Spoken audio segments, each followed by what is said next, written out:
पाकिस्तान, ये इम्पोर्टेड हुकूमत और इसके हैंडलर्स कब शर्म खाएंगे, कितना और जुल्म करेंगे, कितनों को और कैद करवाएंगे।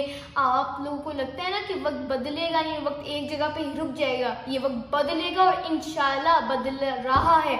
और आप लोगों ने जिस तरह इमरान रियाज खान को मेंटल टॉर्चर कर रहे हैं, आप लोग उनको सोने नहीं दे रहे, उनको खाना पीना नहीं दे रहे, तो आपको क्या लगता है इससे कि वो झुक जाएंगे, वो चुप हो जाएंगे, वो टूट जाएंगे? ऐसा नहीं होने वाला, क्योंकि इस वक्त पाकिस्तान का हर बच्चा, बूढ़ा, बड़ा इमरान रियाज खान है। कितनों को चुप करवाएंगे, कितनों पे और जुल्म करेंगे।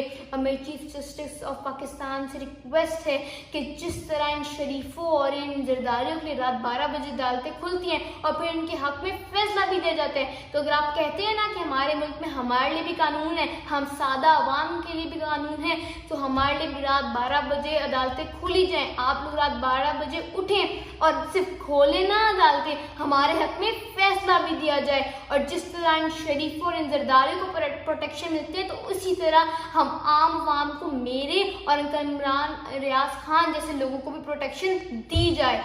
पाकिस्तान जिंदाबाद।